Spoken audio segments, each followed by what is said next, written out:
ఈరోజు మనం కన్యా రాశివారి గురించి తెలుసుకుందాం. కన్యా రాశివారికి ఈ జూన్ నెల 26, 27, 28 తేదీల్లో మీ జీవితంలో ఏం జరుగుతుందో వివరంగా తెలుసుకుందాం. కన్యా రాశివారు ఎవరైతే ఇప్పుడే కొత్తగా మన ఛానల్ను చూస్తున్నట్లయితే దయచేసి ఛానల్ను సబ్స్క్రైబ్ చేసుకోండి. వీడియో మీకు నచ్చితే లైక్ చేసి మమ్మల్ని సపోర్ట్ చేయండి.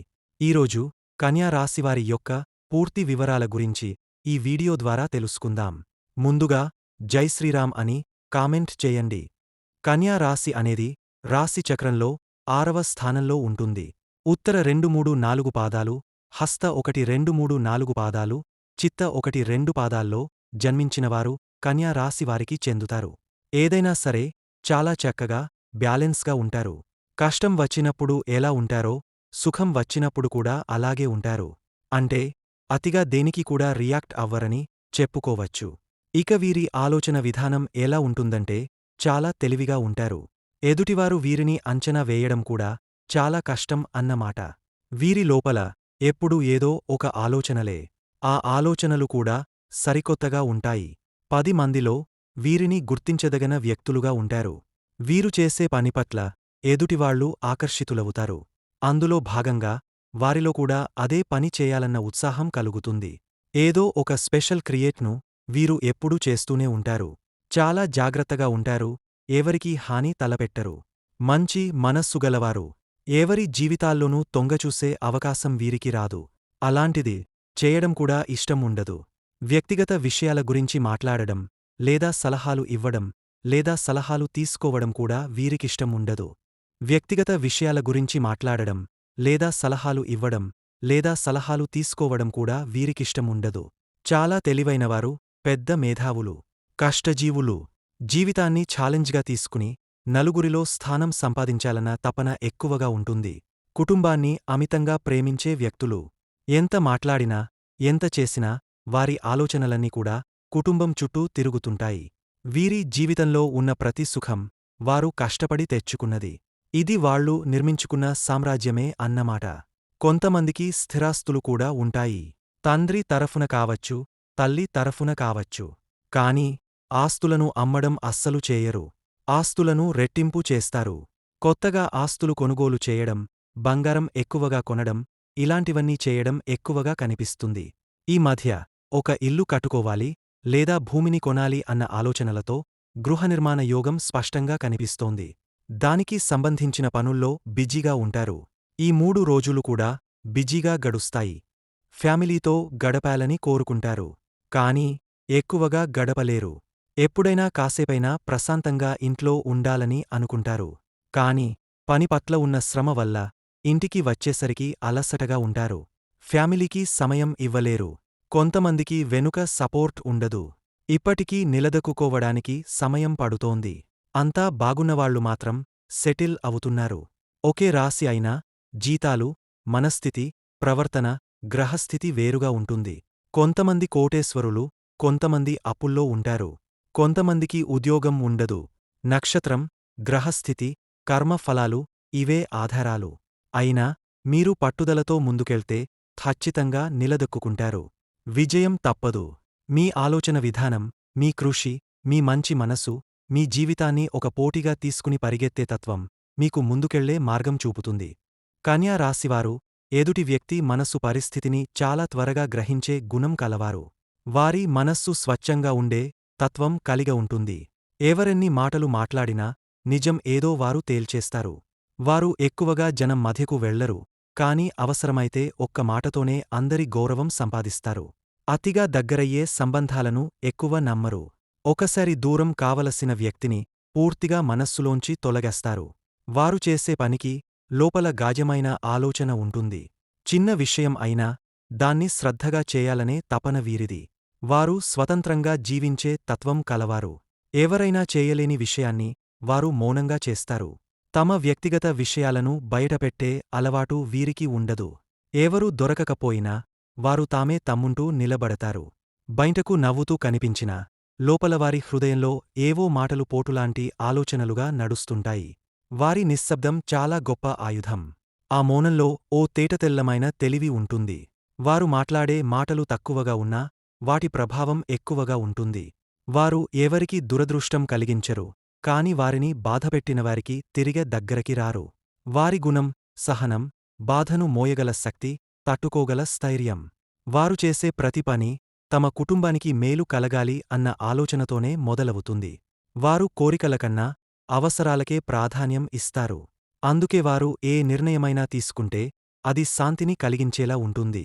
వారు అనుకోకుండా ఎవరికీ హాని చేయరు. కానీ ఒకసారి ఏం తప్పు అనిపిస్తే నేరుగా చెప్పగల ధైర్యం కూడా వీరిదే. జూన్ 26 ఈరోజు మీకు గ్రహస్థితులు అనుకూలంగా ఉండబోతున్నాయి. బుద్ధుడు మంచి స్థితిలో ఉండటం వలన మీరు స్పష్టంగా ఆలోచించే శక్తిని పొందుతారు.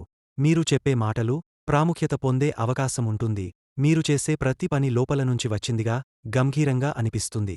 ఆఫీసు లేదా వ్యాపార విషయాల్లో కొత్త ఆలోచనలు రావచ్చు. ఆ ఆలోచనలు గమనించి ముందుకు వెళ్ళాలి.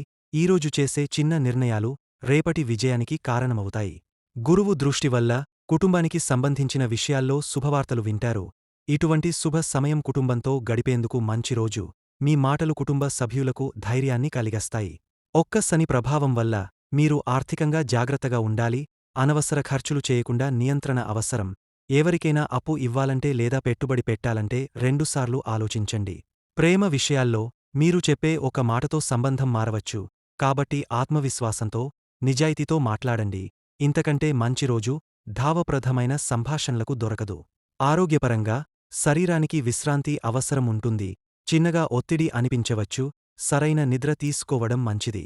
ఈరోజు మీ లక్షణాలు, బుద్ధి, సహనం, స్పష్టత ఇవన్నీ బలంగా పనిచేస్తాయి. ఇవే మీను ముందుకు నడిపించే మార్గం అవుతాయి. జూన్ 28 ఈరోజు మీరు మీ లక్ష్యాల మీద పూర్తిగా దృష్టి పెట్టగలుగుతారు. బుద్ధుడు అనుకూలంగా ఉండటం వలన మీరు చేసే ప్రతి పని పట్ల శ్రద్ధగా ప్లాన్ చేయగలుగుతారు. మీ ఆలోచనలు స్పష్టంగా ఉంటాయి. తీర్మానాలు తీసుకోవడంలో మీకు సందేహం తలెత్తదు. కుటుంబంతో సంబంధాల విషయాల్లో మీరు ఓ మిడిల్ రోల్ పోషించే అవకాశముంటుంది. వాళ్లతో సంభాషణలు సాఫీగా సాగుతాయి. కొంతకాలంగా ఎదురవుతున్న విభేదాలు తొలగే అవకాశం కనిపిస్తుంది. ఉద్యోగం చేసేవారికి ఈ రోజు ప్రగతి దిశగా ఒక మంచి అభివృద్ధి ఉంటుంది. మీ ప్రతిభపై అధికారులు మంచి అభిప్రాయం ఏర్పరచుకుంటారు. కొత్త ప్రాజెక్టులు, కొత్త బాధ్యతలు అప్పగించే అవకాశముంది. వ్యాపార వ్యవహారాల్లో పాత కస్టమర్లు మళ్లీ మీ దగ్గరికి వచ్చే అవకాశముంది. మంచి నడవడికతో వ్యవహరిస్తే లాభదాయకమైన రోజు అవుతుంది. ఆర్థిక విషయాల్లో చిన్న ఖర్చులు తప్పవు. కానీ అవి నియంత్రణలో ఉంటాయి. వేరే ఎటువంటి ఆర్థిక ఒత్తిడులు లేవు. ప్రేమ విషయాల్లో భావోద్వేగాలకు గౌరవం కల్పించే రోజుగా మారుతుంది. మీరు చెప్పే మాటలు మీ ప్రియ వ్యక్తిని సంతోషపెట్టగలవు. ఒక చిన్న అప్రమత్త విషయాన్ని షేర్ చేయడం ద్వారా సంబంధం మరింత బలపడుతుంది. ఆరోగ్యపరంగా శరీరానికి తలతిప్పే అలసట కనిపించవచ్చు. విశ్రాంతి అవసరముంది. అవకాశముంటే మధ్యాహ్నం అరగంట నిద్ర అవసరం. 28వ తేదీన ఈరోజు మీ ఆలోచనలు గంభీరంగా, లోతుగా ఉంటాయి. మీరు చేసే ప్రతి పని చాలా శ్రద్ధగా ఉంటుంది. వాటిలో పరిపక్వత, స్పష్టత కనిపిస్తుంది. బుద్ధుడు మంచి స్థితిలో ఉండటంతో మీరు తీసుకునే నిర్ణయాలు బలంగా ఉంటాయి. ఎవరిని నమ్మాలో, ఎవరిని దూరంగా ఉంచాలో బాగా అర్థం అవుతుంది. ఈరోజు మీరు ఒంటరిగా ఉండాలనుకునే ఆసక్తి ఎక్కువగా ఉంటుంది. ఎవరి సహవాసం కంటే ప్రశాంతమైన వాతావరణం మీకు అవసరమవుతుంది. ఉద్యోగం చేసేవారు మీ శ్రద్ధ, సమర్థత వల్ల పై అధికారుల నుండి ప్రశంసలు పొందవచ్చు. మీరు చెప్పే ఒక్క మాట మీ ప్రతిభను చూపించగలదు. వ్యాపారస్తులకు ఒక పాత వ్యాపార సంబంధం తిరిగి రావచ్చు. ఆ లావాదేవీ లాభదాయకంగా మారే సూచనలు ఉన్నాయి. ఆర్థికపరంగా మీపై కొన్ని అనవసర ఖర్చులు రాకపోవచ్చు. కాని కొత్త పెట్టుబడులు పెట్టాలంటే ఈ రోజు అంత అనుకూలం కాదు. చిన్న చిన్న ఖర్చులు నెమ్మదిగా పెరుగుతాయి కాబట్టి ముందుగానే ప్లాన్ చేసుకోవాలి. ప్రేమ విషయాల్లో మీరు ప్రియ వ్యక్తికి ఏదైనా స్పెషల్గా చెబితే అది వారిని బాగా ఆకట్టుకుంటుంది. మీ మాటల్లో నిజమైన ఆప్యాయత స్పష్టంగా కనిపిస్తుంది. ఆరోగ్యపరంగా ఒత్తిడి వల్ల కొంచెం అలసట కనిపించవచ్చు. కాని సరైన విశ్రాంతి తీసుకుంటే శక్తి తిరిగి వస్తుంది. ఈరోజు కన్యా రాశివారికి మంచి ఆలోచనలు, స్పష్టమైన నిర్ణయాలు, ఉద్యోగంలో అభినందనలు, ప్రేమలో అనుబంధం. కేవలం ఆరోగ్యానికి విశ్రాంతి అవసరం. ఆర్థికంగా జాగ్రత్త అవసరం. అయితే ఈ 3 రోజుల్లో 2 శుభవార్తలు వినబోతున్నారు. మొదటి శుభవార్త, మీరు గతంలో చేసిన కష్టానికి ఈ 3 రోజులలో గుర్తింపు లభించే అవకాశముంటుంది. ఉద్యోగం చేసేవారుపై అధికారుల నుండి అభినందనలు అందుకోగలరు. కొంతమందికి ప్రమోషన్ విషయమై స్పష్టత రావచ్చు. లేదా మీ పనిని మెచ్చి కొత్త బాధ్యతలు అప్పగించే అవకాశముంటుంది. ఇది మీలో నూతన ఉత్సాహాన్ని నింపుతుంది. 2 మీ కుటుంబం లేదా ప్రేమబంధంలో ఉన్న వ్యక్తి నుండి ఒక ఆప్యాయతతో కూడిన మాట, సర్ప్రైజ్ లేదా చిన్న బహుమతి రావచ్చు, వారితో మీ అనుబంధం మరింత బలపడుతుంది. ఇంతకాలంగా మీరు ఊహించని విధంగా వారి ద్వారా ఆనందం కలిగే అవకాశం ఉంది. కన్యారాశివారు కొన్ని పరిహారాలు పాటించడం వలన మరిన్ని శుభఫలితాలు పొందవచ్చు. ప్రతి ఉదయం సూర్యోదయం సమయంలో ఓం నమో భగవతే వాసుదేవాయ అని 21 సార్లు జపించాలి. బుధవారం తులసి చెట్టుకు నీళ్లు పోసి ఒక ప్రదక్షిణ చేయాలి. పసుపు గంధంతో శివలింగానికి అభిషేకం చేయాలి. ఉదయం తేనె కలిపిన గోరువెచ్చటి నీళ్లు తాగాలి. సాయంత్రం దీపారాధన సమయంలో శ్రీ సాయినాథాయ నమః అని 11 సార్లు జపించాలి. బుధ గ్రహదోష నివారణ కోసం పచ్చని వస్త్రాలు ధరించాలి లేదా గ్రీన్ బంగిల్ ఇవ్వాలి. ఒక పావు కిలో పచ్చబెల్లం గుడిసె పిల్లలకి దానం చేయాలి. శుక్రవారం పసుపు కుంకుమతో లక్ష్మీదేవి చిత్రానికి పూజ చేసి నారియల్ సమర్పించాలి. వివాదాలు నివారణ కోసం నిత్యం శాంతిపాయనం చేయడం మంచిది. గురువారం రోజు వితంతు మహిళలకి వస్త్రాలు లేదా తినుబండారాలు ఇవ్వడం శుభప్రదం. వీడియో నచ్చితే లైక్ చేయండి. మా ఛానల్ని సబ్స్క్రైబ్ చేసుకుని మమ్మల్ని సపోర్ట్ చేయండి. జై శ్రీరామ్. ధన్యవాదములు.